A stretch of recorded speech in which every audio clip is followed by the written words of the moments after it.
सो JEE mains को start होने में बहुत कम टाइम बचा है, ऑलमोस्ट आपके 20 दिन भी नहीं बचे हैं जेई मेंस को स्टार्ट होने के लिए।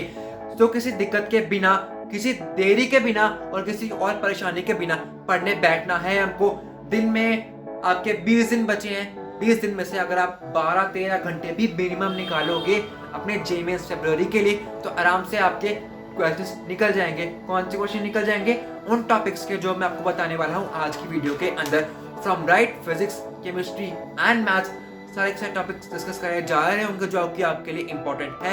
इंपॉर्टेंट क्वेश्चंस हैं आपके एनसीईआरटी में से ही आते हैं। अगर साथ में आपने एनसीईआरटी कर ली उनकी एंड साथ में कोई एक रेफरेंस बुक कर ली तुमने, मिक्स कर लिया उनको और प्रीवियस ईयर क्वेश्चन जो आपने कर लिए, कुछ तो कर रखा ही होगा ना तुमने, उनको कर लिया, तुम्हारे आराम से पेपर निकल जाएगा अच्छे से। मिनिमम हर सब्जेक्ट में 40 मार्क्स आ जाएंगे, गारंटी दे रहा हूं मैं, trust me. And with that said let us start the video. Maths या मैथमेटिक्स में बहुत इंपॉर्टेंट टॉपिक्स हैं हमारे। स्टार्ट करते हैं हमारे पहले टॉपिक से, सेट, रिलेशन, फंक्शन। ये चैप्टर के टॉपिक्स बहुत इंपॉर्टेंट हैं हमारे। इसमें जेईई मेंस में क्वेश्चन आते हैं अच्छे से बेसिक। अगर आपको इसमें से एनसीईआरटी की भी नॉलेज है और थोड़ा बहुत आपने अपनी रेफरेंस बुक से कर रखा है, पढ़ रखा है आपने अच्छे से, एंड आपने अपने पास 6 क्वेश्चन भी कर रखे हैं, इस टॉपिक से एक क्वेश्चन निकालना बिल्कुल मुश्किल नहीं होने वाला है, आप आराम से कर जाओगे। Same goes for your matrix and determinants. यहाँ पे क्या होता है, कौन से वैल्यू पे आपका ये डिटर्मिनेंट 0 होगा, इस डिटर्मिनेंट की वैल्यू क्या है, उस पर कुछ अपनी प्रॉपर्टीज लगानी होगी, ट्रांसपोज करना होगा, रो फंक्शन, कॉलम फंक्शन लगाने होंगे, आराम से निकल जाएगा। सेम बात आती है हमारी यार consistent equation, inconsistent equation, linear solution किसके हैं, जीरो किसके हैं, फाइनाइट किसके हैं, इनफाइनाइट किसके हैं, नो किसके हैं, ये सारे क्वेश्चन के आपको आंसर मिल रहे होंगे मैट्रिक्स एंड डिटर्मिनेंट्स वाले चैप्टर में से। एंड आपके एक क्वेश्चन आपका आता ही है। नेक्स्ट कौन सा आता है हमारे यार, मैथमेटिकल फंक्शंस। कौन से? Mathematical induction. ये चैप्टर इंपॉर्टेंट है, क्लास 11 का चैप्टर है, कुछ खास है नहीं इसके अंदर, बेसिक आपका। अगर आपका लक अच्छा हुआ तो ये टॉपिक आपका आ जाएगा, पढ़ लेना, नहीं अच्छा हुआ तो नहीं आएगा, मैं क्या ही कह सकता हूँ। नेक्स्ट आता है हमारा यार वेक्टर्स एंड 3D। वेक्टर्स और 3D ऐसे टॉपिक्स हैं, बच्चे सोचते हैं कि अगर मुझे स्ट्रेट लाइन नहीं आती है तो मैं इस चैप्टर को नहीं कर पाऊंगा। स्ट्रेट लाइन नहीं आता है, वेक्टर्स की एनसीईआरटी खोलो, पढ़ो, पेज टू पेज पढ़ो, साथ में एक रेफरेंस बुक लेकर बैठो तुम अच्छे से, उसको पढ़ो, कुछ वीडियो चलाओ, आराम से आपको एक दिन के अंदर वेक्टर्स और 3D आपके टॉपिक्स कवर हो जाएंगे। और साथ में इसकी हेल्प से अपना बेसिक आप स्ट्रेट लाइन भी सीख जाओगे अगर आपको आता होगा अच्छे से। ठीक है, नेक्स्ट कौन सा आता है हमारे यार, स्टैट्स। हमें इसको अच्छे से करने के लिए स्टैट्स के सारे फॉर्मूलाज याद करके रखने होंगे, क्वेश्चन की प्रैक्टिस होनी चाहिए। ठीक है, एंड हमें हर एक टॉपिक के कैसे क्वेश्चन हमें कौन सा फॉर्मूला अप्लाई करना है उसकी आदत होनी चाहिए, प्रैक्टिस होनी चाहिए बेसिकली इनसे क्वेश्चंस निकालने के लिए। नेक्स्ट आता है हमारा यार मैथमेटिकल रीजनिंग। कुछ खास है नहीं, बेसिक फॉर्मूलाज हैं। एक यूट्यूब वीडियो खोलो, अच्छी सी वीडियो खोलो यूट्यूब की, वहाँ पे आपको शॉर्टकट मिल जाएंगे उसके, एंड साथ में आपको उसके कॉन्सेप्ट पता ही है, शॉर्टकट पता ही है, थोड़ी कॉमन सेंस में मिक्स करो, अच्छे से मिश्रण बनाओ, घोट कर पी जाओ, आराम से तुम्हारे क्वेश्चन उसके निकल जाएंगे। मेरे भी निकले थे, ऐसे ही किया था मैंने, आराम से हो जाता है इसका। नेक्स्ट कौन सा आता है हमारा यार, डिफरेंशिएशन। आप बच्चे कहेंगे यार ये क्या पागल हो गया यार, ये टॉपिक कैसे कर लेंगे हम जेईई मेंस के लिए फ्रॉम एनसीईआरटी, वो भी बेसिक डिफरेंशिएशन आती है तुम्हें, आती है ना, कर लो अच्छे से, एक क्वेश्चन उसका आता ही है। उसके साथ हमें क्या करना है, हमने बेसिक वो आती है हमारी डिफरेंशियल इक्वेशन अपनी एनसीईआरटी से, वो भी कर लोगे तो आपका उससे ज्यादा क्वेश्चन आते ही नहीं है जेईई मेंस के अंदर उस टॉपिक में से। तो मतलब समझ जाओ भाई, differentiation and differential equations come time में पढ़ोगे, हो जाएगा।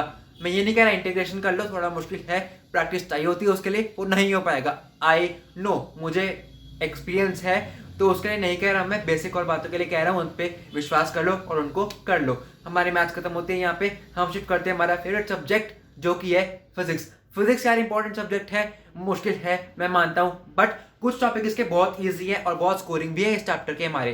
पहला चैप्टर कौन सा आता है हमारे यार, units and measurements. Trust me, कुछ खास नहीं, बेसिक कॉमन सेंस, फॉर्मूला याद होने चाहिए, डायमेंशन याद होनी चाहिए, फॉर्मूला उससे मैच कर लो, टिक कर लो, आराम से आपका हो जाएगा। ठीक है, एंड उसके साथ ही हमारा फिजिक्स से प्रैक्टिकल करते हैं हम vernier calliper and screw gauge. इसके कर लोगे अच्छे से, प्रैक्टिकल क्वेश्चंस आपके जेईई मेंस का क्वेश्चन आपका निकल जाएगा। ठीक है, 2 क्वेश्चन निकल गए जेईई मेंस के अंदर।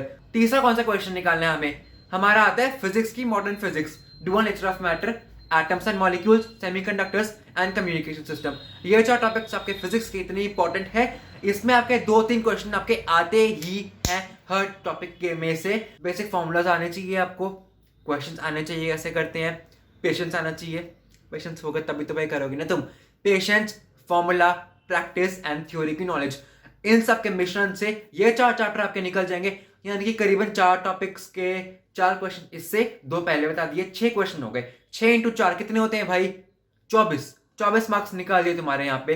नेक्स्ट कौन सा आता है हमारे यार? लिक्विड स्टेट एंड हमारा काइनेमेटिक्स। काइनेमेटिक्स इजी है, हमने पढ़ रही है क्लास 9 के अंदर। बेसिक डिफरेंशिएशन आती है, उसके अंदर बेसिक फॉर्मूलाज आते हैं हमारे, वो कर लोगे, फॉर्मूलाज याद कर लोगे अच्छे से, कुछ फॉर्मूलाज ग्रैब ऑन कर लोगे, कुछ फॉर्मूलाज प्रैक्टिस कर लोगे तुम्हारा अच्छे से हो जाएगा।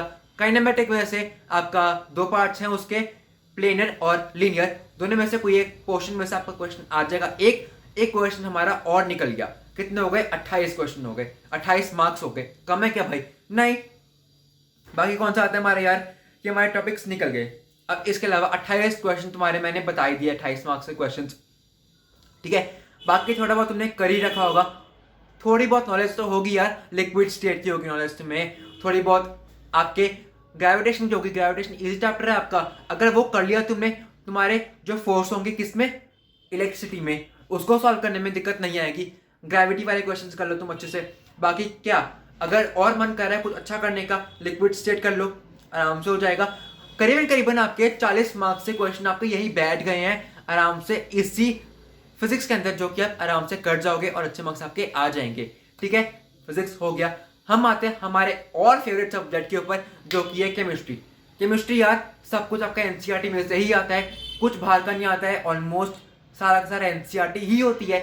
कभी मुझे ये कहे बच्चा कि भैया इस टॉपिक में से एनसीईआरटी के रटने वाला टॉपिक था और इसमें बाहर से क्वेश्चन आ गए, मैं अग्री नहीं करूंगा भाई। एनसीईआरटी में ही किसी लाइन में लिखा होगा, वो पॉइंट छुपा के लिखा होगा, उसमें से क्वेश्चन बना के उठाकर आपको दे दिया गया होगा, जो कि आपको नहीं समझ में आया होगा, जो कि सेम टू सेम मेरे केस में हुआ था। मेरे ऐसे 2 क्वेश्चन छूटे थे, कौन से? एनवायरमेंटल केमिस्ट्री से एंड हमारे केमिस्ट्री इन एवरीडे लाइफ से, ये मेरे 2 क्वेश्चन छूटे थे। सोचो, इस चैप्टर में से क्वेश्चन छूट गए मेरे, वो भी मेरे फेवरेट सब्जेक्ट केमिस्ट्री में से, सबके फेवरेट सब्जेक्ट केमिस्ट्री में से। लाइक क्या ही चल रहा था भाई, ठीक है। पहला चैप्टर कौन सा करना है हमें जरूरी, मोल कॉन्सेप्ट कर लिया अच्छे से, पहला चैप्टर क्लास 11 का कर लिया, क्लास 12 का आ गया, ठीक है। नेक्स्ट आता है हमारा यार P block elements, D block elements, F block elements, lanthanoids, actinoids, सारे के सारे प्रॉपर्टीज, फॉर्मूलाज, मॉलिक्यूल के स्ट्रक्चर्स बहुत इंपॉर्टेंट होते हैं। किसमें कितनी O है, किसमें कितने N है, डबल बॉन्ड O कहाँ है, डबल बॉन्ड N कहाँ पे है, किससे कौन से बॉन्ड है, प्रॉपर्टीज हैं, किसका स्ट्रक्चर क्या है, कौन कौन से टाइप का फॉस्फोरस अवेलेबल होते हैं, ऑक्सीजन कैसी होती है हमारी यार, ये अमाइनेशन कैसे बनती है, डाई के लिए क्या काम होता है। बहुत से टॉपिक्स ऐसे हैं जो कि आपके उस टॉपिक में से उठाकर आते हैं आपके जेईई मेंस के अंदर। तो भाई एटलीस्ट आपके केमिस्ट्री के अंदर ना 15 क्वेश्चन ऐसे होते हैं जो तुम्हारे डायरेक्ट बुक में होते हैं, थ्योरी वाले होते हैं, तुम्हें बस पढ़ना होता है उन्हें और उसका आंसर करना होता है। प्रैक्टिस चाहिए होती है एंड थोड़ी बहुत क्राइमिंग चाहिए होती है, वो निकल जाते हैं आराम से। नेक्स्ट आता है हमारा यार कौन सा? एनवायरमेंटल केमिस्ट्री, मैं बात कर चुका हूँ। जीओसी, बायोमॉलिक्यूल्स, ठीक है, पॉलीमर्स, भाई केमिस्ट्री इन एवरीडे लाइफ, ये 4 टॉपिक्स हो गए। इस 4 टॉपिक में से 2 क्वेश्चन आते हैं। कितने क्वेश्चन निकल गए भाई तुम्हारे? केमिस्ट्री से ही तुम्हारा जेईई मेंस का पेपर, क्या पता तुम्हारी कट ऑफ क्लियर हो जाए, क्या पता तुम्हारे केमिस्ट्री से ही अच्छे मार्क्स आ जाएं। कर लेना अच्छे से तुम केमिस्ट्री को बिना किसी दिक्कत के। सो मुझे उम्मीद है आपको वीडियो पसंद आई होगी, और अगर पसंद आई है तो क्या करना है, वीडियो को लाइक, शेयर, सब्सक्राइब करना है, and I will see you in the next video. Till then bye bye.